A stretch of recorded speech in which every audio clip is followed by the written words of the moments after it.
Hello everyone, welcome to my channel. आज के session में हम डिस्कस करेंगे इंटरनेशनल ट्रेड के एक नए टॉपिक यानी इंटरनेशनल ट्रेड की थ्योरीज को। तो टॉपिक अपना theories of international trade. First of all हमें पता होना चाहिए कि इंटरनेशनल ट्रेड का मीनिंग क्या है। ट्रेड का मतलब क्या है कि गुड्स एंड सर्विसेज की बाइंग और सेलिंग करना।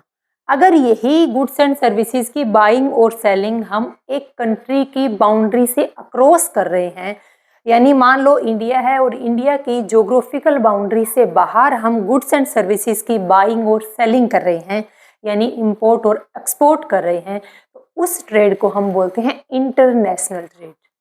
इसी इंटरनेशनल ट्रेड की हमें कुछ थ्योरी पढ़नी है। थ्योरी का मतलब है कुछ मॉडल पढ़ने हैं, कुछ प्रिंसिपल हैं, कुछ सिद्धांत हैं। जो सिद्धांत ये बताते हैं कि अगर दो नेशन आपस में ट्रेड करना चाहते हैं तो वो ट्रेड क्यों करना चाहते हैं, वो किस मॉडल के बेस पर अपना ट्रेड करते हैं, और इस तरीके से जो नेशंस आपस में ट्रेड कर रहे हैं उससे उन नेशंस को फायदा क्या है।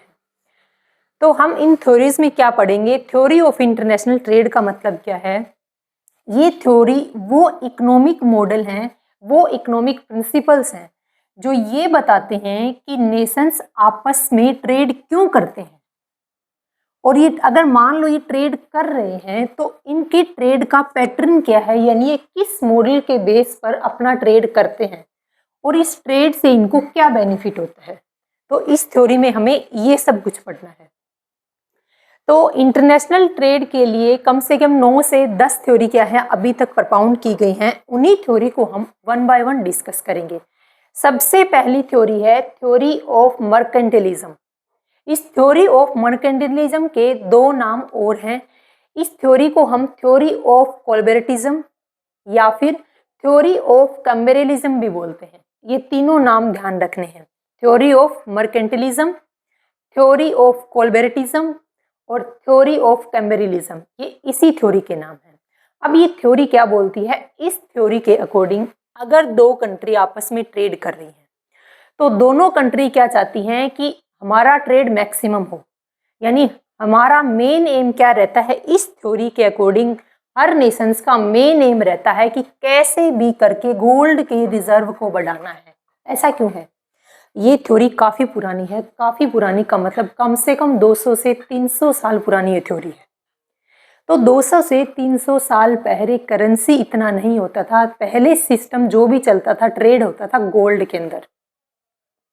हर कंट्री का जो एक्सचेंज मोड था वो गोल्ड था। तो हर कंट्री क्या चाहती थी कि गोल्ड मेरे पास मैक्सिमम हो। जिस कंट्री के पास जितने ज़्यादा गोल्ड होगा उस कंट्री को उतना ही ज़्यादा पावरफुल माना जाएगा। तो हर कंट्री क्या चाहती थी कि ट्रेड को मैक्सिमम से मैक्सिमम करें। कौन से ट्रेड को, एक्सपोर्ट को ज़्यादा से ज़्यादा करें। तो हर कंट्री का मेन एम रहता था कि मेरे गोल्ड के रिजर्व को मैक्सिमम से मैक्सिमम करना है। अब इंडिया है, इंडिया क्या चाहती थी कि मेरे पास क्या हो, गोल्ड मैक्सिमम हो। इसके लिए इंडिया क्या है, इंडिया एनकरेज किसको करेगी, इंडिया प्रोत्साहित करेगी किसको, एक्सपोर्ट को, यानी एक्सपोर्ट ज़्यादा से ज़्यादा। क्योंकि अगर एक्सपोर्ट होगा तो बदले में क्या मिलेगा, गोल्ड मिलेगा। पहले करेंसी में एक्सचेंज नहीं होता था। पहले क्या मिलता था, अगर आप गुड्स एंड सर्विसेज दे रहे हो तो या तो उसके बदले में आपको गुड्स एंड सर्विसेज मिलते थे, यानी बार्टर सिस्टम चलता था, या फिर आपको क्या मिलता था, गोल्ड मिलता था। तो गवर्नमेंट क्या करती थी, एक्सपोर्ट को बढ़ावा देने के लिए, एक्सपोर्ट को प्रमोट करने के लिए उसको इंसेंटिव देती थी, कुछ सब्सिडीज देती थी, कुछ टैक्स को माफ करती थी। डिस्कोरेज हम किसको करते थे, प्रोत्साहित करते थे, यानी बाउंडेशन लगाते थे। किसके ऊपर, इंपोर्ट के ऊपर बाउंडेशन लगाते थे। और इंपोर्ट के ऊपर गवर्नमेंट बाउंडेशन कैसे लगाती है, टैरिफ लगा करके, कोटा डिसाइड करके। तो इन शॉर्ट अगर मैं बोलूँ, कोई भी कंट्री जो इंटरनेशनल लेवल पर ट्रेड कर रही है वो कंट्री क्या चाहती थी कि मैं एक्सपोर्ट को मैक्सिमम करूं और इंपोर्ट को मिनिमम करूं। क्या चाहना, एक्सपोर्ट को ज़्यादा से ज़्यादा करने के लिए गवर्नमेंट क्या करती थी, बिजनेसमैन को इंसेंटिव देती थी, और इंपोर्ट को कम से कम करने के लिए उन बिजनेसमैन के ऊपर क्या लगाती थी, टैरिफ लगाती थी, टैक्स लगाती थी। तो मेन फोकस क्या रहता था इस थ्योरी के अकॉर्डिंग, ट्रेड पर मेन फोकस रहता था कि कैसे भी करके ट्रेड का सरप्लस रखना है। ट्रेड सरप्लस कब होगा, जब एक्सपोर्ट ज़्यादा होंगे और इंपोर्ट कम होंगे। ये थ्योरी किसके ऊपर काम करती है, ये क्वेश्चन पूछा जा चुका है कि थ्योरी ऑफ मर्केंटिलिज्म किस थ्योरी के बेस पर काम करती है। ये जीरो सम गेम पर काम करती है।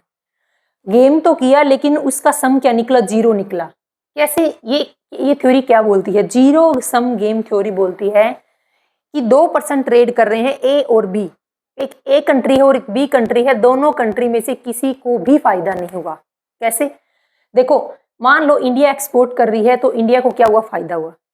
यूएसए इंपोर्ट कर रही है, यूएसए को नुकसान हो गया। क्यों, इंडिया का फायदा हुआ क्योंकि इंडिया ने गोल्ड रिसीव किया एक्सपोर्ट करके। वही चीज यूएसए ने क्या की थी, इंपोर्ट की थी, तो इस इंपोर्ट के बदले में यूएसए ने गोल्ड की पेमेंट की। यानी एक का फायदा दूसरे का नुकसान, अल्टीमेट फायदा क्या हुआ, जीरो हुआ।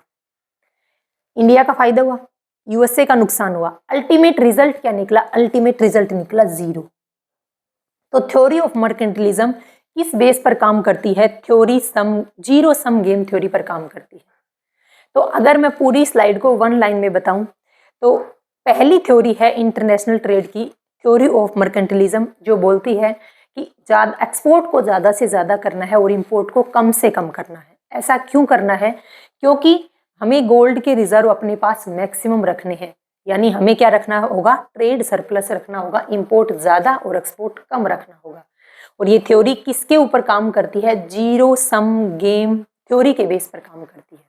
अब ये थ्योरी 2 से 3 टाइप की होती है, पहले हम इन थ्योरी को देखेंगे, उसके बाद हम सेकंड जो इंटरनेशनल ट्रेड की थ्योरी है उसको डिस्कस करेंगे।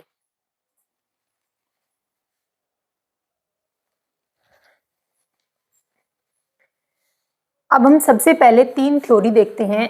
इंटरनेशनल ट्रेड की थ्योरी नहीं देख रहे हम, पहले हम थ्योरी देख रहे हैं zero sum game theory, positive sum game theory और एक है नेगेटिव सम गेम थ्योरी। इसका मीनिंग क्या है, सबसे पहले हम देखते हैं जीरो सम गेम थ्योरी, यानी एक ऐसी थ्योरी है जिसमें क्या होगा, रिजल्ट जीरो निकलेगा। रिजल्ट क्या रहेगा, अल्टीमेट रिजल्ट जीरो रहेगा। इस थ्योरी में अल्टीमेट रिजल्ट पॉजिटिव रहेगा और तीसरी थ्योरी में अल्टीमेट रिजल्ट नेगेटिव रहेगा। अब देखो, एक का फायदा और दूसरे का नुकसान, जैसे कि हमने फर्स्ट थ्योरी देखी थी, थ्योरी ऑफ मर्केंटिलिज्म के अंदर इंडिया ने क्या किया, एक्सपोर्ट किया। इंडिया के एक्सपोर्ट करने की वजह से इंडिया के अंदर गोल्ड का रिजर्व बढ़ गया। यूएसए ने इंपोर्ट किया, यूएसए ने इंपोर्ट करने की वजह से क्या है, गोल्ड के रिजर्व कम हो गए। यानी एक का फायदा, इंडिया का फायदा और यूएसए का नुकसान। अल्टीमेट रिजल्ट क्या हुआ, एक को फायदा हो गया, दूसरे का नुकसान हो गया, अल्टीमेट रिजल्ट तो जीरो हो गया। तो एक पॉजिटिव सिंबल है और एक नेगेटिव सिंबल है, दोनों आपस में कट हो गए, तो रिजल्ट क्या बचा, रिजल्ट बटा जीरो। तो ये बोलती है जीरो सम गेम थ्योरी। दूसरी है पॉजिटिव सम गेम थ्योरी, एक ऐसी थ्योरी, एक ऐसा ट्रेड है जिससे दोनों को ही फायदा होगा, दोनों का फायदा है। यानी मान लो कि इंडिया जिस प्रोडक्ट को बनाने में एफिशिएंट है उस प्रोडक्ट को बनाती है और क्या करती है, यूएसए को सेल करती है। और इंडिया जिस प्रोडक्ट को बनाने में एफिशिएंट नहीं है उसको यूएसए से इंपोर्ट कर लेती है, और यूएसए उसी सेम प्रोडक्ट को बनाने में क्या एफिशिएंट है, तो दोनों का फायदा है। इस थ्योरी को हम क्या है, डिटेल में जब ये सेकंड नंबर थ्योरी पढ़ेंगे तब देखेंगे, बट अभी इसका मोटा मोटी बात क्या है कि पॉजिटिव सम गेम थ्योरी का मतलब है कि अल्टीमेट रिजल्ट पॉजिटिव ही निकलेगा। इसमें क्या होगा, दोनों का फायदा है, इंडिया को भी फायदा होगा और यूएसए को भी फायदा होगा, और अल्टीमेट रिजल्ट क्या निकलेगा, अल्टीमेट रिजल्ट आएगा पॉजिटिव। दो प्लस सिंबल हैं तो अल्टीमेट रिजल्ट भी क्या निकलेगा, प्लस ही आएगा। तीसरी क्या बोलती है, नेगेटिव सम गेम थ्योरी, यानी एक ऐसा गेम है जिससे अल्टीमेट रिजल्ट क्या निकलेगा, नेगेटिव निकलेगा। कैसे, दोनों का नुकसान है। मान लो इंडिया और यूएसए ट्रेड कर रहे हैं और उनमें दोनों को ही नुकसान हो गया, तो अल्टीमेट रिजल्ट क्या रहा है, अल्टीमेट रिजल्ट भी माइनस ही रहा है। -2 और -2 को ऐड करोगे तो क्या आ जाएगा, -4 आएगा, रिजल्ट तो माइनस ही रहेगा ना। तो जीरो सम गेम थ्योरी क्या बोलती है, एक का फायदा दूसरे का नुकसान, ultimate result zero. Positive sum game theory क्या बोलती है, दोनों का क्या होगा, फायदा होगा और अल्टीमेट रिजल्ट भी क्या रहेंगे, पॉजिटिव में रहेंगे, फायदे में रहेंगे। नेगेटिव सम गेम थ्योरी बोलती है कि एक का नुकसान प्लस साथ में दूसरे का नुकसान, अल्टीमेट रिजल्ट क्या है, दोनों ही नुकसान में। अब सबसे पहले हमने जीरो सम गेम थ्योरी कौन सी थ्योरी के अंदर अप्लाई की थी, इंटरनेशनल ट्रेड की पहली थ्योरी, थ्योरी ऑफ मर्केंटिलिज्म, इसी थ्योरी के बेस पर काम करती है। दूसरी थ्योरी पढ़ते हैं हम, इंटरनेशनल ट्रेड की अब दूसरी थ्योरी आई हमारे पास, theory of absolute cost advantage. Advantage मिला है, देखो किस चीज का मिला है, अब्सोल्यूट कॉस्ट का एडवांटेज मिला है। सबसे पहले ये देखो इस थ्योरी को प्रोपाउंड किसने किया था, इस थ्योरी को प्रोपाउंड किया था एडम स्मिथ ने, प्रोपाउंड bye Adam Smith. Adam Smith ने 1776 में एक बुक लिखी थी, उस बुक का नाम क्या था, an inquiry into the nature and causes of wealth of nations. ये बुक कई बार पेपर में पूछी जा चुकी है कि एडम स्मिथ का बुक का नाम बताओ और कब लिखी थी। एडम स्मिथ ने 1776 में एक बुक लिखी थी, an inquiry into the nature and causes of wealth of nations. इसी बुक के अंदर क्या है, इसी थ्योरी का क्या किया गया था, मेंशन किया गया था इस थ्योरी को। ये थ्योरी बोलती क्या है, ये थ्योरी बोलती है कि जिस प्रोडक्ट को बनाने में हमें एडवांटेज है, यानी इंडिया को एडवांटेज है, हम इंडिया के प्रोस्पेक्ट से ही देख रहे हैं, देखो कोई भी कंट्री को मान सकते हो आप, कि जिस प्रोडक्ट को बनाने में हमें एडवांटेज है, एडवांटेज का मतलब है कि जिस प्रोडक्ट को हम बना रहे हैं उस प्रोडक्ट को हम बेटर वे के अंदर बेस्ट क्वालिटी का प्रोडक्ट और मिनिमम कॉस्ट के साथ बना सकते हैं। यानी जिस प्रोडक्ट को बनाने में हमें एडवांटेज है, यानी मोर एफिशिएंट तरीके से उस प्रोडक्ट को हम बनाते हैं और मिनिमम कॉस्ट के साथ उस प्रोडक्ट को बनाते हैं, तो उस प्रोडक्ट को हम बनाएंगे, उसको बनाएंगे और बनाने का एक्सपोर्ट करेंगे। लेकिन क्या इंडिया हर एक प्रोडक्ट को बनाने में एफिशिएंट है, उसकी मिनिमम कॉस्ट के साथ बना सकती है? इंडिया क्या, कोई भी कंट्री ऐसी नहीं है, कोई भी नेशन ऐसा नहीं है जो हर प्रोडक्ट को बनाने में एफिशिएंट हो मिनिमम कॉस्ट के साथ। हर कंट्री एक्सपोर्ट करने के साथ साथ कुछ ना कुछ तो इंपोर्ट करती ही है। रीजन क्या है, रीजन है कुछ रीजन नेचुरल रिसोर्सेज है, क्योंकि पूरे वर्ल्ड के अंदर नेचुरल रिसोर्सेज का इक्वली डिस्ट्रीब्यूशन नहीं हो रखा। जैसे कि सऊदी अरब के अंदर क्या है कि ऑयल, क्रूड ऑयल, कच्चा तेल सबसे ज्यादा मिलता है, ब्राजील के अंदर कॉफी है, इंडिया के अंदर कॉटन है। इस तरीके से क्या है कि पूरे वर्ल्ड के अंदर जो नेचुरल रिसोर्सेज हैं उनका डिस्ट्रीब्यूशन इक्वल नहीं है और कुछ हमारी टेक्निक की प्रॉब्लम है। जैसे कि जापान है, जापान टेक्नोलॉजी में काफ़ी आगे है। जैसे इंडिया है, इंडिया जापान की बराबरी तो नहीं खड़ा, जापान के बराबर में तो नहीं खड़ा टेक्नोलॉजी के पॉइंट ऑफ व्यू से देखा जाए तो। यानी जापान क्या है, टेक्नोलॉजी के पॉइंट ऑफ व्यू से इंडिया से कहीं आगे है। तो हम बात किस चीज़ की कर रहे थे, हम बात कर रहे थे कि हम यानी इंडिया उस प्रोडक्ट को बनाएगी जिसमें उसको बेनिफिट है और उस प्रोडक्ट को बनाकर को एक्सपोर्ट करेगी। और इंडिया जिस प्रोडक्ट को बनाने में क्या है, एफिशिएंट नहीं है, यानी कॉस्ट ज़्यादा आती है, या उसके पास उस प्रोडक्ट को बनाने के लिए नेचुरल रिसोर्सेज नहीं है, उस प्रोडक्ट को क्या करती है, इंपोर्ट करती है। तो अल्टीमेट नुकसान तो नहीं हुआ, देखो पे तो करना ही पे तो करना ही पड़ेगा हमें फॉरेन कंट्री को।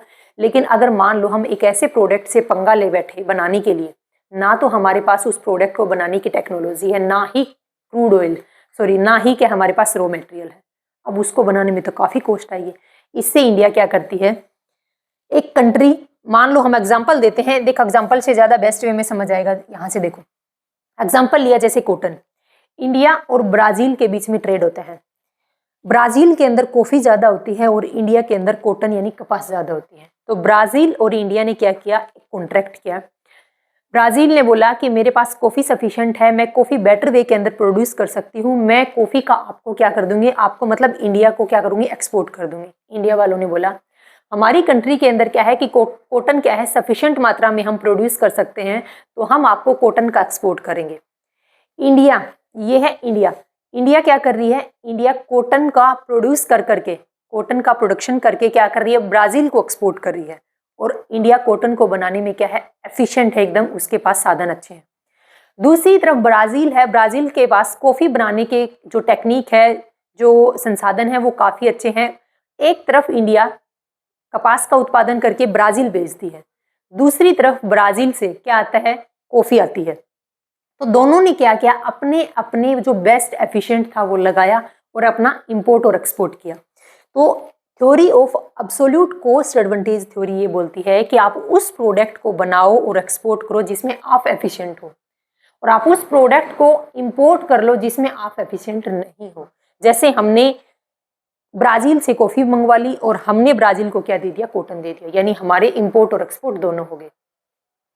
देखो इधर क्या लिखा है कि जिस प्रोडक्ट को बनाने में आप एडवांटेज हैं उस प्रोडक्ट को बनाओ और उसको एक्सपोर्ट कर दो, और जिस प्रोडक्ट को बनाने में आपको डिसएडवांटेज है, यानी अगर आपको नुकसान है, आपको लागत ज़्यादा आती है, तो उस प्रोडक्ट का आप क्या कर लो, इंपोर्ट कर लो। अब इम्पोर्टेंट पॉइंट नोट करना है आपको कि इस थ्योरी के अंदर दो कंट्री इन्वॉल्व हैं, इंडिया और ब्राजील।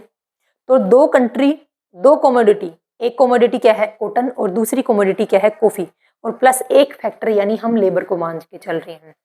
तो ये second number theory two country, two commodity और वन फैक्टर के कंसेप्ट पर काम करती है, इसको नोट करना है। टू कंट्री, टू कमोडिटी और वन फैक्टर के कंसेप्ट पर काम करती है। नेक्स्ट पॉइंट नोट करना, ये जो theory of absolute cost advantage है, ये डॉक्ट्राइन ऑफ लजीज फेयर के कंसेप्ट पर काम कर रही है। लजीज फेयर का मतलब है कि पूरी तरीके से आज़ादी है, कोई भी कंट्री किसी भी कंट्री के साथ में ट्रेड कर सकती है। हमने यहाँ पर मान लो कॉटन का एक्सपोर्ट किया ब्राज़ील को और बदले में ब्राज़ील से हमने इंपोर्ट कर लिया, क्या कर लिया, कॉफ़ी को। जरूरी नहीं है कि हम ब्राज़ील के साथ ट्रेड करें, अगर हमें ब्राज़ील से भी सस्ती अगर कोई कॉफ़ी प्रोवाइड करेगा तो हम वहाँ से इंपोर्ट कर लेंगे। तो theory of absolute cost advantage ये बोलती है कि आप उस प्रोडक्ट को बनाइए और एक्सपोर्ट कीजिए जिसमें आप एफिशिएंट हो, और जिस प्रोडक्ट को बनाने में आप एफिशिएंट नहीं हो उसको किसी दूसरी कंट्री से इंपोर्ट कर लीजिए।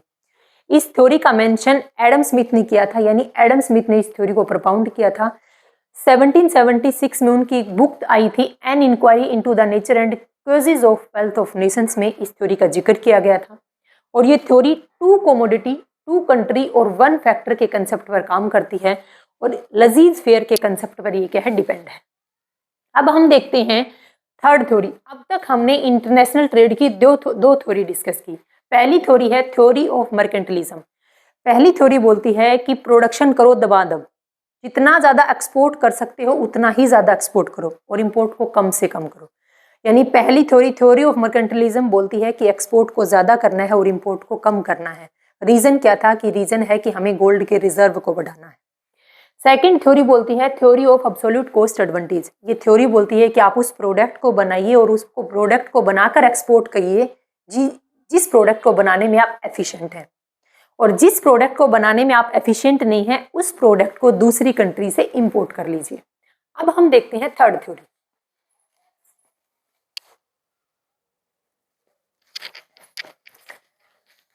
इंटरनेशनल ट्रेड की थर्ड थ्योरी है थ्योरी ऑफ कंपेरेटिव एडवांटेज। यानी कंपेरेटिव करके हम एडवांटेज देखेंगे कि हमारे सामने मान लो दो या तीन प्रोडक्ट है, दो या तीन प्रोडक्ट में से तीनों ही प्रोडक्ट में इंडिया उनको बेस्ट वे में प्रोड्यूस करने में क्या है, एबल नहीं है। जैसे कि मान लो हम एग्जांपल लेते हैं गेहूं का और चावल का। इंडिया गेहूं और चावल को प्रोड्यूस करती है। अगर गेहूं को प्रोड्यूस कर रही है तो भी कॉस्ट ज़्यादा आ रही है, और अगर चावल को प्रोड्यूस कर रही है तो भी कॉस्ट ज़्यादा आ रही है। लेकिन फिर भी दोनों में से किसी एक प्रोडक्ट को चूज करेगी जो कि ज़्यादा एडवांटेज दे, ज़्यादा फायदा दे। यानी थ्योरी ऑफ कंपेरेटिव एडवांटेज में क्या देखना है कि अपने को आपस में प्रोडक्ट को कंपेयर करके देखना है, कंट्री के प्रोडक्ट को। पहले हम क्या देख रहे थे, लास्ट एग्जांपल में हमने क्या देखा था कि हमें कपास में थोड़ा सा एफिशिएंट है, फ़ायदा ज़्यादा मिल रहा है, हम कपास को एक्सपोर्ट प्रोडक्शन करेंगे और उसका एक्सपोर्ट कर देंगे, और दूसरी कंट्री में जो प्रोडक्ट सस्ती कॉस्ट पर बन रहा है उसको इंपोर्ट कर लेंगे। लेकिन अब की बार क्या चेक कर रहे हैं, हमारी ही कंट्री के हम दो या तीन प्रोडक्ट को चेक करेंगे, जिस प्रोडक्ट में हम एफिशिएंट हैं उस प्रोडक्ट का प्रोडक्शन करेंगे और उनका सेल करेंगे। एक फार्मर के पास जाते हैं, मान लो हमने फार्मर से पूछा कि फार्मर बताओ कि हम कौन से प्रोडक्ट का प्रोडक्शन करें, कौन सी फसल उगाएं जिससे कि हम उसका बेस्ट वे के अंदर प्रोडक्शन कर सकें मिनिमम कॉस्ट के साथ में, और उसको हम एक्सपोर्ट कर सकें। फार्मर ने बताया चाहे आप वीट का चाहे आप राइस का, इन दोनों में से चाहे आप किसी का प्रोडक्शन करो, कॉस्ट तो ज़्यादा ही आती है। फिर भी हम क्या बोलते हैं कि फिर भी आप चूज करके बताओ, क्योंकि किसी न किसी प्रोडक्ट का तो प्रोडक्शन करना ही होगा और हमें एक्सपोर्ट करना होगा। तो हम इंडिया के अंदर ही उन प्रोडक्ट में से जिनकी कॉस्ट कम से कम नहीं आ रही, जिनको हम बेटर वे में प्रोडक्शन नहीं कर पा रहे, उन्हीं प्रोडक्ट में से किसी एक प्रोडक्ट को चूज करेंगे। यानी हम जबरदस्ती एक प्रोडक्ट को चूज कर रहे हैं कि हमें किसी न किसी चीज़ का तो प्रोडक्शन करना ही होगा। तो सबसे पहले हम देखते हैं कि थ्योरी ऑफ कंपेरेटिव एडवांटेज किसने दी थी। ये थ्योरी प्रपाउंड की थी डेविड रिकार्डो ने। डेविड रिकार्डो की एक पुस्तक दे रखी थी जिसको 1817 के अंदर क्या थी, ये पुस्तक आई थी, और पुस्तक का नाम क्या था, principle of political economy and taxation. इस बुक के अंदर इस थ्योरी का मेंशन किया गया था, ये ध्यान रखना है, आपको नोट करना है। अब देखो पॉइंट क्या है, इस थ्योरी का क्रैक्स क्या है वो देखो कि डिसएडवांटेज तो है हमें दोनों ही गुड्स के अंदर, दोनों ही गुड्स में किसी भी गुड्स को हम प्रोड्यूस करें हमें डिसएडवांटेज तो है, हमें नुकसान तो है। दोनों ही गुड्स को बनाने में क्या है, नुकसान है, डिसएडवांटेज है। बट उस गुड्स को प्रोड्यूस करो जिसमें कम नुकसान हो रहा है, हमें नुकसान तो होगा दोनों में ही, लेकिन जिसमें कम नुकसान हो रहा है उस गुड्स को प्रोड्यूस करो। एग्जाम्पल ले लिया हमने वीट और राइस का। अगर इंडिया के अंदर वीट और राइस दोनों में से किसी का भी प्रोडक्शन करेंगे तो कॉस्ट ज़्यादा आती है, क्योंकि जो इसमें यूज होने वाले जो रॉ मटेरियल है, जो संसाधन है वो महंगे पड़ते हैं, उनकी वजह से कॉस्ट बढ़ जाती है। तो अगर हम वीट का प्रोडक्शन कर रहे हैं तो वीट का प्रोडक्शन पर कॉस्ट आती है पर केजी, 1 किलो गेहूं के प्रोडक्शन की कॉस्ट आती है 15 रुपये, 1 किलो चावल के प्रोडक्शन की कॉस्ट आती है 18 रुपये। अगर इसी चीज को हम बाहर से इंपोर्ट करें तो उसकी कॉस्ट क्या बढ़ती है, लगभग 17 रुपये। अब 17 रुपये में दोनों में ही नुकसान हो रहा है, लेकिन फिर भी हम देखेंगे अल्टीमेट नुकसान दोनों में से थोड़ा सा जो हमारे लिए बेनिफिशियल होगा हम उसको चूज करेंगे। तो हम किसको चूज करेंगे, कॉस्ट यहाँ पर आ रही है 18 रुपये, तो हम चूज कर लेंगे कि हम वीट का प्रोडक्शन करेंगे और वीट का प्रोडक्शन करके हम क्या करेंगे, एक्सपोर्ट करेंगे। और उसके बदले में देखो यहाँ पर कॉस्ट आ रही है 15 रुपये, तो हम क्या करेंगे, यहाँ पर चावल क्या मंगवा लेंगे। मान लो ब्राजील के अंदर चावल अच्छी मात्रा के अंदर मिनिमम कॉस्ट यानी कॉस्ट आती है 17 रुपये, तो हम यहाँ से इंडिया के अंदर से क्या एक्सपोर्ट कर देंगे, वीट को एक्सपोर्ट कर देंगे। और ब्राजील से मान लो हम क्या मंगवा लेंगे, चावल मंगवा लेंगे 17 रुपये पर केजी के हिसाब से। तो सेकंड थ्योरी क्या बोलती है कि दोनों ही प्रोडक्ट का प्रोडक्शन करने में आपको डिसएडवांटेज है, लेकिन फिर भी आप दोनों में से किसी ना किसी एक प्रोडक्ट को जरूर उठाइएगा, जरूर उसका प्रोडक्शन कीजिएगा जिसमें आपको थोड़ा सा एडवांटेज ज्यादा है। ये थ्योरी प्रोपाउंड किसने की थी, डेविड रिकार्डो ने। उनकी बुक पब्लिश हुई थी 1817 के अंदर। बुक का नाम है principle of political economy and taxation. अब ये जो थ्योरी है, ये थ्योरी 2 कंट्री 2 कमोडिटी और 1 फैक्टर के बेस पर कंसेप्ट पर बेस्ड है। 2 कंट्री 2 कमोडिटी और 1 फैक्टर। इससे नेक्स्ट एक पॉइंट नोट करना है कि अब तक हमने 3 थ्योरी की है, theory of mercantilism, absolute cost advantage theory और कंपेरेटिव थ्योरी। इन तीनों थ्योरी इनको बोलते क्या है, इन तीनों थ्योरी को हम ट्रेडिशनल थ्योरी बोलते हैं। और इन तीनों थ्योरी में 2 कंट्री 2 कमोडिटी और 1 फैक्टर के कंसेप्ट पर काम करती है। और इसमें जो 1 फैक्टर है वो फैक्टर कौन सा है, लेबर है।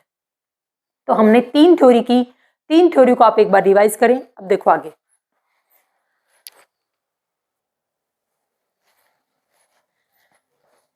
अब देखो फोर्थ थ्योरी कौन सी है। फोर्थ थ्योरी है फैक्टर प्रपोर्शन थ्योरी या फिर फैक्टर एंडोर्समेंट थ्योरी। ये फैक्टर प्रपोर्शन थ्योरी में देखो फैक्टर वर्ड यूज हुआ है। अब तक हमने कौन से कंसेप्ट के ऊपर काम किया है, 2 कंट्री 2 कमोडिटी और 1 फैक्टर के कंसेप्ट पर काम किया था लास्ट की थ्योरीज के अंदर। लेकिन फैक्टर प्रपोर्शन थ्योरी क्या बोलती है कि 2 कंट्री 2 कमोडिटी और 2 फैक्टर के कंसेप्ट पर काम करेगी। 2 फैक्टर में पहले हम सिर्फ एक फैक्टर मानते थे, लेबर को, लेकिन ये थ्योरी 2 फैक्टर मानती है। एक तो लेबर होता है और दूसरा फैक्टर कैपिटल होता है।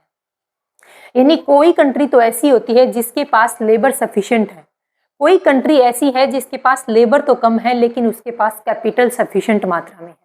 यानी फैक्टर ऑफ प्रोडक्शन कितने माने हैं इस थ्योरी के अकॉर्डिंग, 2 हैं, एक लेबर और दूसरा कैपिटल। सबसे पहले हम देखते हैं कि इस थ्योरी को डेवलप किसने किया था, प्रपाउंड किसने किया था। एक्सर ओहोलिन ने इस थ्योरी को प्रपाउंड किया था। ध्यान रखना, काफी बार पूछा जा चुका है कि फैक्टर प्रपोर्शन थ्योरी किसने दी थी। ये एक्सर एंड ओहोलिन ने इस थ्योरी को डेवलप किया था। 2 कंट्री 2 कमोडिटी और 2 फैक्टर के कंसेप्ट पर ये थ्योरी काम करती है। 2 फैक्टर कौन से हैं पूछा जा सकता है, तो पहला फैक्टर लेबर है और दूसरा फैक्टर कैपिटल है। अब ये थ्योरी क्या बोलती है, जो फैक्टर अमेंडेंट अमाउंट में है, फैक्टर की बात हो रही है, यानी कोई भी कंट्री है जैसे इंडिया मान लो, इंडिया के अंदर अगर लेबर सफिशिएंट मात्रा में है तो लेबर का यूज करके प्रोडक्शन करो। अगर इंडिया के अंदर कैपिटल सफिशिएंट अमाउंट में है तो कैपिटल का यूज करके प्रोडक्शन करो। देखो कुछ गुड्स ऐसे हैं जिसमें लेबर की रिक्वायरमेंट ज्यादा होती है, जैसे कि फसल। इंडिया के अंदर ग्रेन जो अनाज है, जैसे गेहूं है, चावल है, इन सब के लिए क्या है, लेबर की ज्यादा रिक्वायरमेंट है। कैपिटल इंसेंटिव गुड्स हैं जो ज्यादातर मशीन से बनते हैं। अब मशीन आती है महंगी महंगी, अब जिस कंट्री के पास सफिशिएंट अमाउंट में कैपिटल है, पैसा है, वो मशीन को क्या करेगी, परचेज करेगी या फिर इंपोर्ट करेगी और उससे क्या करेगी, प्रोडक्शन करेगी। तो इंडिया क्या है, इंडिया एक लेबर इंसेंटिव इकोनॉमी है, और जो यूएसए है, हम एग्जांपल लेते हैं यूएसए का, और यूएसए का है एक कैपिटल इंसेंटिव इकोनॉमी है। अब देखो, तो इस थ्योरी के अकॉर्डिंग क्या बोला गया था कि जो फैक्टर अबंडेंट अमाउंट में है, यानी जिस भी कंट्री के पास में जो फैक्टर अबंडेंट अमाउंट में, अबंडेंट का मतलब है पर्याप्त अमाउंट में है, अवेलेबल है, उससे यूज करके आप प्रोडक्शन करें और उस प्रोडक्शन का एक्सपोर्ट करें। और जिस फैक्टर की आपके पास कमी है, जैसे इंडिया के पास कैपिटल की कमी है, पैसे की कमी है, तो उससे यूज होकर जो प्रोडक्ट बनता है उसको आप इंपोर्ट कीजिए। एग्जाम्पल देखो, वापस से ये लाइन दोनों आपको वापस रिवाइज कराऊंगी क्योंकि इस थ्योरी का करेक्ट यही है। देखो, इंडिया क्या है, इंडिया के अंदर लेबर काफ़ी मात्रा में मिलते हैं, लेकिन इंडिया के पास कमी है, तो किसकी, पैसे की कमी है, थोड़ी कमी है अगर यूएसए के कंपैरिजन में देखा जाए तो। देखो, इंडिया क्या है, इंडिया एक लेबर इंसेंटिव इकोनॉमी है, यानी लेबर सफिशिएंट मात्रा में मिल जाएंगे। तो इंडिया को क्या करना चाहिए, इंडिया को लेबर इंसेंटिव जो गुड्स हैं, यानी लेबर का यूज करके जिन गुड्स का इंडिया प्रोडक्शन करती है, उन गुड्स का इंडिया को प्रोडक्शन करना चाहिए और बाहर एक्सपोर्ट करना चाहिए, पहली बात। लेकिन क्या कैपिटल इंसेंटिव गुड्स की कोई रिक्वायरमेंट नहीं होती कंट्री के अंदर? रिक्वायरमेंट तो है, लेकिन अगर हम कैपिटल इंसेंटिव गुड्स का प्रोडक्शन करेंगे, हम यानी इंडिया, तो हमें नुकसान ज़्यादा होगा। तो ये थ्योरी क्या बोलती है, अगर इंडिया लेबर इंसेंटिव इकोनॉमी है तो लेबर इंसेंटिव गुड्स का प्रोडक्शन करें और उसका एक्सपोर्ट करें, जैसे कि फसल, गेहूं, चना, बाजरा, कपास। दूसरी जो कैपिटल इंसेंटिव गुड्स हैं उनका क्या कर लेंगे, इंपोर्ट कर लेंगे। मान लो जैसे चाइना के अंदर क्या है, चाइना के अंदर जो इलेक्ट्रिसिटी आइटम है वो रिजनेबल रेट पर मिल जाते हैं, तो हम वहां से इंपोर्ट कर लेंगे। सेकंड पॉइंट क्या है, जैसे हम एग्जांपल लिया हमने यूएसए का, यूएसए क्या है, कैपिटल इंसेंटिव इकोनॉमी है, जिसके पास, यूएसए के पास लेबर कम है लेकिन कैपिटल ज्यादा है। तो यूएसए एक लेबर इंसेंटिव इकोनॉमी है, तो यूएसए को क्या करना चाहिए, इस थ्योरी के अकॉर्डिंग यूएसए को कैपिटल इंसेंटिव गुड्स का प्रोडक्शन करके उसका एक्सपोर्ट करना चाहिए और लेबर इंसेंटिव गुड्स का इंपोर्ट करना चाहिए। यानी अगर यूएसए के पास में लेबर नहीं है तो वो ग्रेन को नहीं उगा पाएंगे प्रॉपर तरीके से, उसकी कटाई, उसकी बुआई प्रॉपर तरीके से नहीं कर पाएंगे, तो वो लेबर इंसेंटिव गुड्स का इंपोर्ट कर लें और कैपिटल इंसेंटिव गुड्स का एक्सपोर्ट कर दें। अब आओ इन दोनों लाइनों के ऊपर वापस से, ये थ्योरी क्या बोलती है, कौन सी थ्योरी, फैक्टर प्रपोर्शन या एंडोनमेंट थ्योरी बोलती है कि जो फैक्टर अबंडेंट अमाउंट में है, हमारे पास इंडिया के पास कौन सा फैक्टर अबंडेंट है, पर्याप्त है, लेबर। तो जो फैक्टर अबंडेंट अमाउंट में अवेलेबल है उसे यूज करके क्या करना है, प्रोडक्शन करना है और उस प्रोडक्शन का क्या करना है, एक्सपोर्ट करना है। और जिस फैक्टर की आपके पास कमी है, इंडिया में कमी है कैपिटल की, कौन से फैक्टर की, कैपिटल की, तो जिस फैक्टर की कमी है उस फैक्टर से बनने वाले जो प्रोडक्ट हैं उससे हम क्या कर लेंगे, उस प्रोडक्ट की क्या करेंगे, इंपोर्ट कर लेंगे। तो इस थ्योरी का ये करेक्ट है। अब हम देखते हैं fifth theory.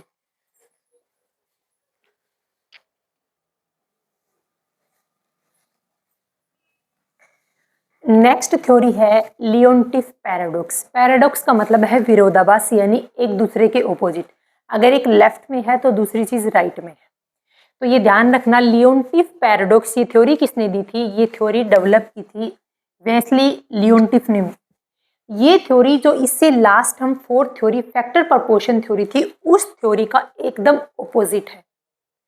Factor proportion theory या फैक्टर एंडोर्समेंट थ्योरी क्या बोलती है कि अगर कोई कंट्री जैसे इंडिया अगर लेबर इंसेंटिव इकोनॉमी है तो वो लेबर इंसेंटिव गुड्स का प्रोडक्शन करेगी और उसको एक्सपोर्ट करेगी, और कैपिटल इंसेंटिव गुड्स का क्या कर लेगी, इंपोर्ट करेगी। लेकिन इस वेस्ली लियोनटिफ ने क्या किया, इसी थ्योरी यानी फोर्थ थ्योरी कौन सी है, फैक्टर प्रपोर्शन थ्योरी, उसी थ्योरी को इसने अमेरिका के अंदर टेस्ट करके देखा। जब अमेरिका के ऊपर वेस्ली ने ये थ्योरी को टेस्ट करके देखा तो इस वेस्ली ने क्या पाया, देखो सबसे पहले देखते हैं कि लियोनटिफ पैराडॉक्स किसने डेवलप किया था, वेस्ली लियोनटिफ ने डेवलप किया इस थ्योरी को। ये एक्सर ओहलिन की जो लास्ट थ्योरी थी 19, उस थ्योरी के ऊपर एक्सर ओहलिन मॉडल पर 1951 में यूएस के अंदर इसने क्या किया था, टेस्ट किया था। एक्सर ओहोलिन की थ्योरी कौन सी थी? एक्सर ओलिन की थ्योरी दिख रही, फैक्टर प्रपोर्शन थ्योरी या फैक्टर एंडोर्समेंट थ्योरी दे रखी थी। उस थ्योरी के ऊपर वेस्ली ने 1951 के अंदर अमेरिका के अंदर क्या करके देखा? टेस्ट करके देखा। जब इसने यूएसए के अंदर, अमेरिका के अंदर टेस्ट करके देखा तो टेस्ट करके उसने क्या पाया? इस टेस्ट में क्या पाया? अमेरिका क्या है? अमेरिका एक कैपिटल इंसेंटिव इकोनॉमी है, हमें भी पता है, आपको भी पता है, हमने 2 मिनट पहले इस चीज को डिस्कस किया था। इस वेस्ली ने जब एक्सर ओहलिन की थ्योरी को यूएसए के अंदर टेस्ट किया तब ये मिला कि यूएसए यानी अमेरिका एक कैपिटल इंसेंटिव टेक्निक है। हमने बोला हाँ जी ठीक है। तो इसको करना क्या चाहिए था? इसको कैपिटल इंसेंटिव गुड्स का प्रोडक्शन करके उसका एक्सपोर्ट करना चाहिए था और इसके बदले में लेबर इंसेंटिव गुड्स का इंपोर्ट करना चाहिए था, लेकिन यहाँ उल्टा मिला। इसको क्या मिला? वेस्ली को क्या देखा कि वेस्ली ने देखा कि लेबर इंसेंटिव गुड्स का क्या, कैपिटल कौन सी थी, सॉरी इकोनॉमी कौन सी थी? कैपिटल इंसेंटिव इकोनॉमी है, यानी यहाँ पर कैपिटल सफिशिएंट मात्रा में है, लेकिन फिर भी ये क्या कर रहे थे? ये लेबर इंसेंटिव गुड्स का प्रोडक्शन कर रहे थे और उसका एक्सपोर्ट कर रहे थे। इनकी कैपिटल थी, सॉरी इनकी कंट्री थी, इनकी इकोनॉमी थी कैपिटल इंसेंटिव, इनके पास सफिशिएंट मात्रा में कैपिटल था, लेबर कम था, लेकिन फिर भी यूएसए के अंदर लेबर इंसेंटिव गुड्स का प्रोडक्शन करके उसका एक्सपोर्ट कर रहे थे और कैपिटल इंसेंटिव गुड्स का क्या कर रहे थे? इंपोर्ट कर रहे थे। यानी एक्सर ओहलिन ने जो थ्योरी दी थी उस थ्योरी को एकदम पलट दिया था। किसने? इस वेस्ली लियोंटिफ ने। फैक्टर प्रपोर्शन थ्योरी का एकदम ऑपोजिट है। ये क्वेश्चन कई बार पूछा जा चुका है कि फैक्टर प्रपोर्शन थ्योरी का ऑपोजिट जो थ्योरी देने वाली थी वो लेडीज कौन थी? ये वेस्ले एक लेडीज है, वेस्ले लियोंटिफ ने थ्योरी दी थी, उसका नाम था लियोंटिफ पैराडॉक्स, यानी विरोधाभास था। जो फैक्टर प्रपोर्शन थ्योरी है उस थ्योरी का विरोधाभास किसने किया था? विरोध किया था वेस्ले लियोंटिफ ने। इसने जब टेस्ट करके देखा एक्सर ओहलिन की थ्योरी को तो थ्योरी पलट गई थी। कब? यूएसए के अंदर इसने इसको टेस्ट करके देखा था। नेक्स्ट थ्योरी है new factor proportion theory. New factor proportion theory क्या बोलती है? नया फैक्टर ऐड हो गया, देखो ध्यान से। न्यू फैक्टर प्रपोर्शन थ्योरी क्या बोलती है कि टू कंट्री, ये थ्योरी किस पैटर्न के ऊपर काम करती है? टू कंट्री हैं जो आपस में ट्रेड कर रही हैं, टू कमोडिटी हैं जो आपस में एक किसी चीज का इंपोर्ट कर रही है, दूसरी किसी चीज का एक्सपोर्ट कर रही है, और दो ही फैक्टर हैं, एक तो लेबर है और दूसरा कैपिटल है। साथ में एक अदर फैक्टर ऐड हो गया और उस फैक्टर का नाम दिया हुआ है क्वालिटी। यानी फैक्टर तो यूज कर रहे हैं हम, लेकिन फैक्टर के अंदर क्या होनी चाहिए? क्वालिटी होनी चाहिए। जैसे हम जापान का एग्जांपल लें तो जापान टेक्नोलॉजी के मामले में काफी आगे है। तो यानी जापान के जो पर्सन है, जापान के लोगों के पास में स्किल अच्छी है, उनकी नॉलेज अच्छी है, उनके पास ट्रेनिंग बेस्ट है, तो उनके पास एक जो प्लस पॉइंट है, वो प्लस पॉइंट क्या है? उनके अंदर क्वालिटी अच्छी है, उनकी एजुकेशन अच्छी है, क्वालिटी, ट्रेनिंग, सब कुछ नॉलेज, सब कुछ अच्छा है, यानी उनके अंदर एक एक्स्ट्रा कंसेप्ट है, वो क्या है? क्वालिटी है। यानी अगर किसी नेशंस के पास में, वहां के लोगों के पास में अगर फैक्टर तो है लेकिन उस फैक्टर में क्वालिटी बेस्ट फैक्टर है, जरूरी नहीं है इंसान, हो सकता है कि जो आप रॉ मटेरियल यूज कर रहे हो वो रॉ मटेरियल बहुत ही अच्छे क्वालिटी का हो, तो उससे भी इफेक्ट पड़ता है। बात क्वालिटी की आती है। कई बार क्वेश्चन पूछा जा चुका है कि न्यू फैक्टर प्रपोर्शन थ्योरी में जो नया फैक्टर है वो क्या है? नया फैक्टर यहाँ पर क्वालिटी है। टू कंट्री, टू कमोडिटी और टू फैक्टर तो हम लास्ट की थ्योरी में भी डिस्कस कर रहे हैं, लेकिन एक अदर फैक्टर ऐड हुआ, उसका नाम रखा गया क्वालिटी। यानी चाहे लेबर हो, चाहे कोई अदर फैक्टर हो, चाहे मटेरियल हो, उसके अंदर क्या होगा? क्वालिटी में फर्क मिलेगा आपको। नेक्स्ट क्या है कि कंट्री सिमिलरिटी थ्योरी। एक कंट्री सिमिलरिटी थ्योरी, इसका मतलब है कि ये थ्योरी क्या बोलती है? उन नेशंस के बीच में अच्छा ट्रेड होगा जिन नेशंस में ट्रेड का पैटर्न सेम होगा। जैसी अपनी नेबर कंट्री है नेपाल, नेपाल और इंडिया के अंदर लगभग क्या है? सेम, सारा सब कुछ सेम तो नहीं बोल सकते, लेकिन बाकी कंट्रीज के अगर कंपैरिजन में देखा जाए तो इंडिया का जो डिमांड पैटर्न है वो लगभग नेपाल के डिमांड पैटर्न के लगभग थोड़ा थोड़ा सेम है। तो ये थ्योरी, कंट्री सिमिलरिटी थ्योरी, ये बोलती है कि जिन नेशंस में आपस में जो डिमांड पैटर्न है अगर वो सेम है, मिलता जुलता है, तो उनके बीच में जो इंटरनेशनल ट्रेड होगा वो काफी बेस्ट होगा। तो इस कंट्री को, सॉरी, इस थ्योरी को डेवलप किसने किया था? इस थ्योरी को डेवलप किसने किया है? स्टेफन बी लिंडर ने इस थ्योरी को क्या है? डेवलप किया था। स्टेफन बी लिंडर ने क्या बोला गया था कि दो कंट्री का अगर डिमांड पैटर्न जितना ज्यादा सेम होगा उनके बीच में इंटरनेशनल ट्रेड उतना ही अच्छा होगा। अप्लाई ओनली मैन्युफैक्चरर गुड्स के ऊपर, क्यों? ये क्वेश्चन बन सकता है यहाँ पर कि जो कंट्री सिमिलरिटी थ्योरी वाला कंसेप्ट है उसमें एक कंसेप्ट क्या है कि सिर्फ ये थ्योरी, ये इस थ्योरी का कंसेप्ट कहाँ अप्लाई होगा? सिर्फ मैन्युफैक्चरड गुड्स पर अप्लाई होगा, नेचुरल गुड्स पर ये थ्योरी का कंसेप्ट अप्लाई नहीं होगा। क्यों? क्योंकि हर कंट्री के अंदर जो नेचुरल रिसोर्स हैं वो अलग अलग हैं। ये तो सिर्फ नेचर, ये सारी नेचर की देन है। नेचुरल रिसोर्सेज तो ह्यूमन के हाथ में नहीं है, वो तो नेचर की देन है। जैसे किसी कंट्री के अंदर क्या है, किसी कंट्री के अंदर गोल्ड ज़्यादा है, किसी के अंदर पेट्रोलियम प्रोडक्ट ज़्यादा है, किसी के पास टेक्नोलॉजी अच्छी है, किसी के पास कुछ रिसोर्सेज हाई है। तो यहाँ पर ये बोला गया था कि जो कंट्री सिमिलरिटी थ्योरी का जो कंसेप्ट है वो सिर्फ मैन्युफैक्चरड गुड्स के ऊपर ही अप्लाई होता है, जिन गुड्स का हम प्रोडक्शन कर रहे हैं। नेचर से जो गुड्स हमें मिली हैं उन गुड्स के ऊपर कभी भी कंट्री सिमिलरिटी का कंसेप्ट अप्लाई ही नहीं हो सकता, क्योंकि किसी भी कंट्री में नेचुरल रिसोर्सेज सेम नहीं हैं। तो अब हमने कितनी थ्योरी की है? 3 थ्योरी की है। लियोनटिफ पैराडॉक्स में है क्या है कि वेस्ली लियोनटिफ ने थ्योरी दी थी और इसने हेक्सर ओहलिन की जो थ्योरी थी उसको यूएसए के अंदर क्या करके देखा? अप्लाई करके देखा। इसने अप्लाई किया तो जो चीज हेक्सर ओहलिन ने बोला उसके एकदम ऑपोजिट मिला इसको, कहाँ पर? यूएसए के अंदर। Second, new factor proportion theory में जो नया फैक्टर ऐड है वो फैक्टर क्या है? क्वालिटी है, नॉलेज है। क्या है? क्वालिटी है, नॉलेज है, ट्रेनिंग है, एजुकेशन है। कंट्री सिमिलरिटी थ्योरी ये बोलती है कि अगर 2 कंट्री का डिमांड पैटर्न जितना ज्यादा सेम होगा उतना ही उनके बीच में इंटरनेशनल ट्रेड बेस्ट होगा। अब 8 नंबर थ्योरी देखो,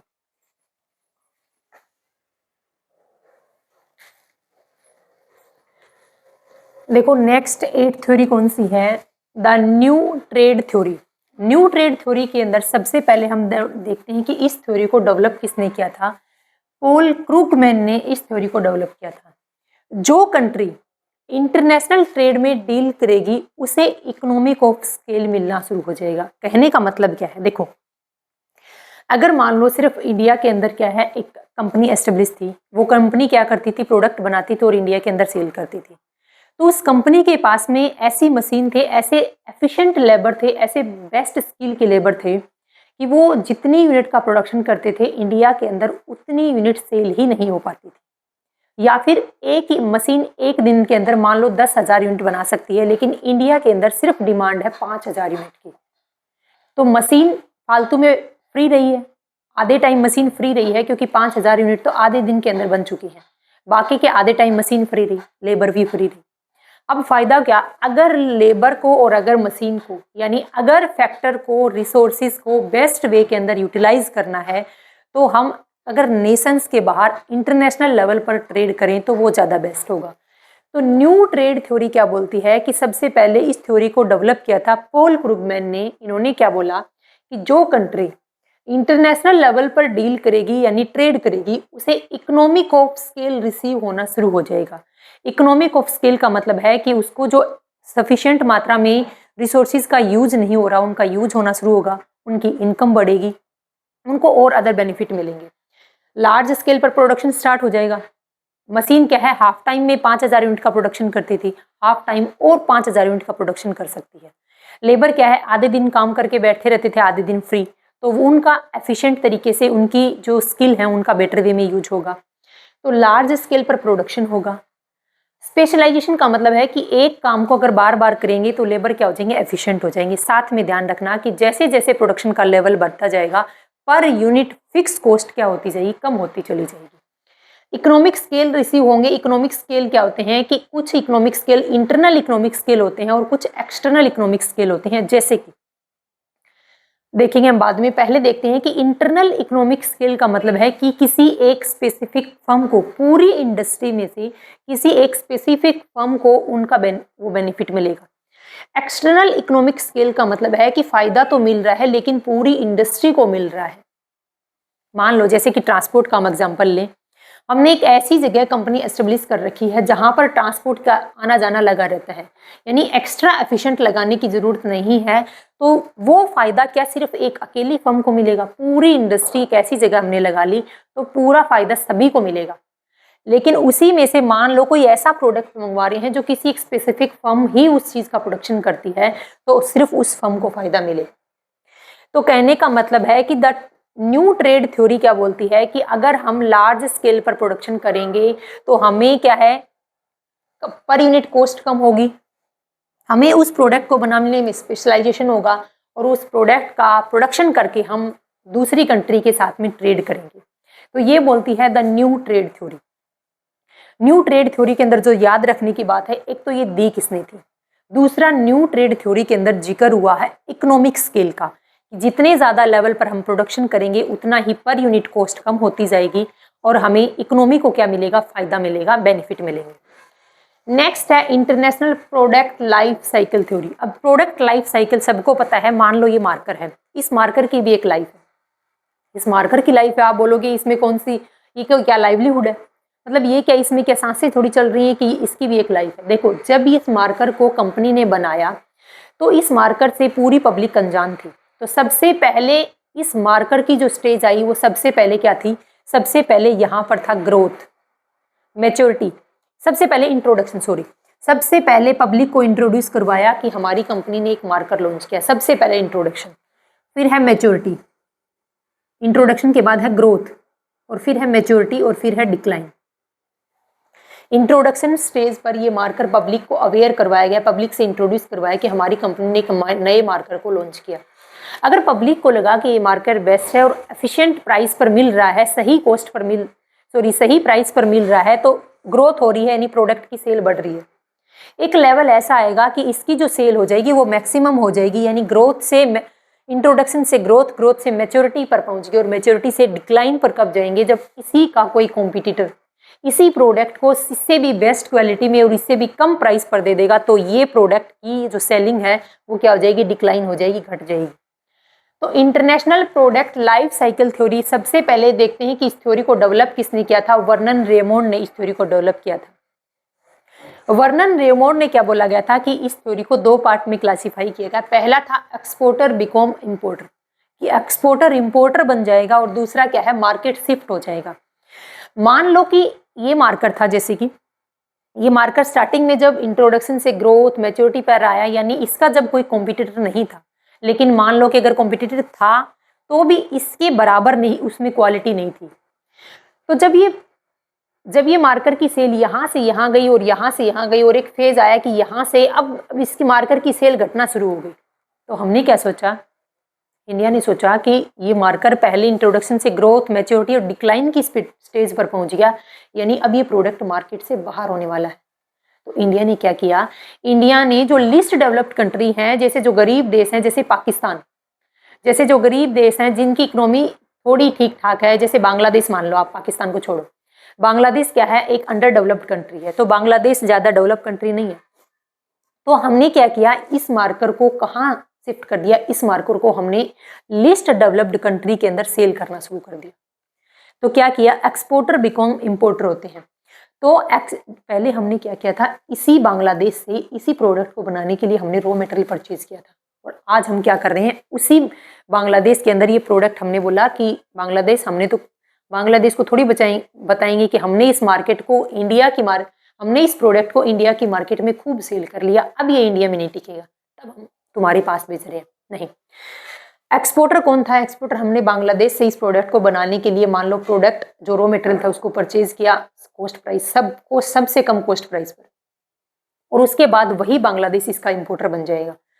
तो जब इस प्रोडक्ट मार्केट से बाहर होता दिखा, तो हमने इसी प्रोडक्ट को कहाँ भेज दिया, जो लिस्ट डेवलप्ड कंट्री है जहाँ से हमने इस प्रोडक्ट के लिए मान लो कि रॉ मटेरियल परचेज किया था, उसी को हमने वहाँ पर सेल करने के लिए भेज दिया। पहला कंसेप्ट।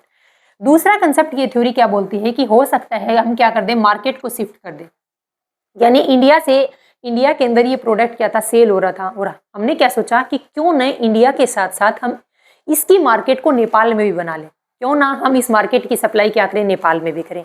तो ये थ्योरी दो तरीके से इंटरनेशनल लेवल पर ट्रेड करती है। एक तो जब ये प्रोडक्ट डिक्लाइन स्टेज पर आ चुका था, यानी जब ये प्रोडक्ट मार्केट से बाहर होने वाला था, तब हमने दूसरी कंट्री के साथ में ट्रेड किया, पहला। दूसरा क्या है कि मार्केट शिफ्ट कर ली, यानी जब इंडिया के अंदर इस प्रोडक्ट की सेल हो रही थी, हमने सोचा क्यों ना इस प्रोडक्ट की मार्केट को हम कहाँ पर शिफ्ट कर ले, नेपाल के अंदर भी शिफ्ट कर ले। तो हमने प्रोडक्ट की मार्केट को कहाँ पर शिफ्ट कर दिया, नेपाल के अंदर। तो ये है हमारी 9th थ्योरी। देखो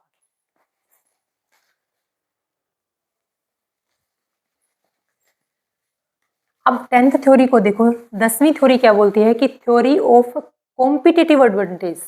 ये कंपेरेटिव एडवांटेज वाली थ्योरी नहीं है, वो किसने दी की थी, वो डेविड रिकॉर्डर ने दे रखी थी। कंपेरेटिव एडवांटेज थ्योरी अलग है और कॉम्पिटिटिव एडवांटेज थ्योरी अलग है, दोनों को मिक्स मत करना। तो theory of competitive advantage theory क्या बोलती है, सबसे पहले देखते हैं कि इस थ्योरी को डेवलप किसने किया था। इस थ्योरी को मिस्ले पोर्टर ने किया था, डेवलप किया, और इसमें 4+2 फैक्टर को ध्यान में रखा गया था। अब 4+2 फैक्टर कौन से हैं, देखो, अगर कोई भी फैक्ट्री मान लो इंडिया के अंदर एस्टेब्लिश की गई है तो उसके अंदर फैक्टर कंडीशन अच्छी होनी चाहिए, यानी फैक्टर लेबर और कैपिटल सफिशिएंट अमाउंट में होना चाहिए हमारे पास। सेकंड पॉइंट क्या बोला, डिमांड कंडीशन क्या है, तो इंडिया की डोमेस्टिक मार्केट के अंदर उसकी डिमांड बेस्ट होनी चाहिए। थर्ड है रिलेटेड एंड सपोर्टिव इंडस्ट्री, यानी अगर हम ये मार्कर बना रहे हैं तो इस मार्कर में रॉ मटेरियल हमारे पास है, मान लो प्लास्टिक, लेकिन हमारे पास इंक नहीं है, तो स्पोर्टिव इंडस्ट्री कौन सी हुई, जो इंडस्ट्री इंक प्रोवाइड करेगी, वो इंडस्ट्री भी अगर इंडिया के अंदर है। फर्म स्ट्रेटेजी स्ट्रक्चर, अगर फर्म का स्ट्रक्चर ऐसे है कि जो प्रोडक्ट इंडिया के अंदर रह करके कोई कंपनी बना रही है और उसी सेम प्रोडक्ट को, उसी सेम पैटर्न के प्रोडक्ट को फॉरेन के अंदर भी डिमांड कर रहे हैं, तो इससे बेस्ट क्या कोई कंपनी हो सकती है। तो 4 फैक्टर में ये चारों फैक्टर ध्यान रखनी है कि यानी एक ऐसी कंपनी एस्टेब्लिश करनी है जिसमें फैक्टर कंडीशन यानी फैक्टर इजीली अवेलेबल हो जाए, डिमांड पैटर्न इंडिया की मार्केट में भी अच्छा डिमांड होना चाहिए उस प्रोडक्ट की। तीसरा, स्पोर्टिव जो इंडस्ट्री है, यानी जैसे इंक प्रोवाइड कर रही है, प्लास्टिक हमारे पास है, इंक प्रोवाइड करने वाली कंपनी अगर आसपास में है, यानी ट्रांसपोर्टेशन के ज़्यादा खर्चे नहीं लग रहे। साथ में फर्म जो स्ट्रेटेजी को अपना रही है, जिस पैटर्न के बेस पर इस मार्कर को बना रही है, सेम पैटर्न के मार्कर को अगर फॉरेन के अंदर डिमांड कर रहे हैं, तो इससे बेस्ट क्या कोई फर्म हो सकती है, इससे बेस्ट क्या कोई ट्रेड, कोई कंपनी हो सकती है। 4 फैक्टर देख लिए। 2 फैक्टर क्या देखनी है कि गवर्नमेंट की पॉलिसी भी हमने जो कंपनी एस्टेब्लिश कर रखी है उसके फेवर में होनी चाहिए, और role of chance of event, और हमें कुछ ना कुछ इवेंट, कुछ ना कुछ चांस, यानी कुछ ना अपॉर्चुनिटी हमें मिलती रहनी चाहिए।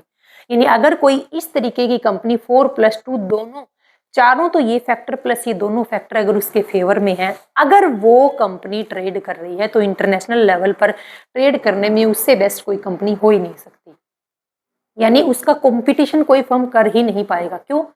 क्योंकि इंडिया की गवर्नमेंट की जो पॉलिसी है उसके फेवर में है, उसको टाइम टू टाइम कुछ ना कुछ अपॉर्चुनिटी भी मिलती रहेंगी। फर्म की स्ट्रेटेजी ऐसी है कि फर्म जो इंडिया के अंदर प्रोडक्शन कर रही है, यूएसए के अंदर सेम पैटर्न की प्रोडक्ट की डिमांड कर रही है, इससे ज़्यादा और क्या अच्छा चीज़ हो सकती है। 11th थ्योरी बोलती है कि अपॉर्चुनिटी थ्योरी क्या बोलती है, अपॉर्चुनिटी कॉस्ट थ्योरी क्या बोलती है। अपॉर्चुनिटी कॉस्ट थ्योरी क्या बोलती है कि मान लो हमारी कोई कंपनी है जो मार्कर का भी प्रोडक्शन कर रही है और पेन का भी प्रोडक्शन कर रही है। अगर पेन के प्रोडक्शन को बढ़ाना है तो मार्कर के प्रोडक्शन को कम करना पड़ेगा, और अगर मार्कर के प्रोडक्शन को बढ़ाना है तो पेन के प्रोडक्शन को कम करना पड़ेगा। क्योंकि फैक्टर क्या है, लिमिटेड है। अपॉर्चुनिटी कॉस्ट थ्योरी क्या बोलती है, इस थ्योरी को डेवलप किसने किया था, गोटफ्राइड हेबलर ने इस थ्योरी को डेवलप किया था। गोटफ्राइड जी ने क्या बोला गया था कि अगर पेन का प्रोडक्शन बढ़ाना है तो आपको मार्कर का प्रोडक्शन कम करना पड़ेगा, क्योंकि जो फैक्टर हैं वो लिमिटेड हैं, क्योंकि जो पैसा है, जो लेबर है, वो क्या है, लिमिटेड है। अगर यहाँ आप प्रोडक्शन में रिसोर्सिस को, साधनों को ज़्यादा यूज कर रहे हो, तो यहाँ हमें प्रोडक्शन कम करना पड़ेगा, क्योंकि हमने लेबर जितने यहाँ पर पहले 10 लेबर काम कर रहे थे, अभी हमने यहाँ पर 20 लेबर लगा दिए, तो कहाँ से लाए, हमने मार्कर का प्रोडक्शन करने वाले 10 लेबर को यहाँ से निकाल कर यहाँ लगा दिया। 12th थ्योरी क्या बोलती है, रेसिप्रोकल डिमांड थ्योरी बोलती है। रेसिप्रोकल यानी जिस चीज की हम डिमांड कर रहे हैं उसके बदले में है कुछ ना कुछ तो वापस हम, सामने कोई पर्सन किसी चीज की डिमांड कर रहा है, उसके बदले में हम भी तो कुछ ना कुछ डिमांड करेंगे। तो रेसिप्रोकल डिमांड थ्योरी किसने डेवलप की थी, ये J.S. मील ने ये थ्योरी दी थी।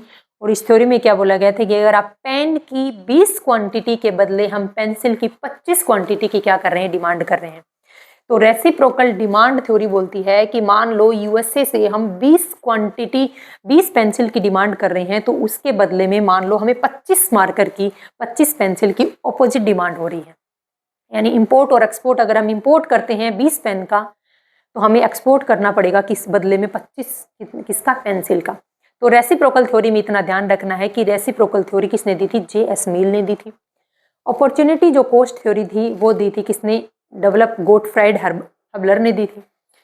और जो theory of competitive advantage theory, comparative नहीं था, कॉम्पिटेटिव एडवांटेज थ्योरी किसने दी थी? मिचले पोर्टर ने दी थी। और पोर्टर साहब ने ये बोला गया था कि अगर हमारी इंडस्ट्री 4+2, अगर ये 4+2, अगर ये 6 बेनिफिट किसी कंपनी को मिल जाते हैं तो उसके तो कंपटीशन में कोई आ ही नहीं सकता है, तो इससे बेस्ट ट्रेड कोई नहीं हो सकता।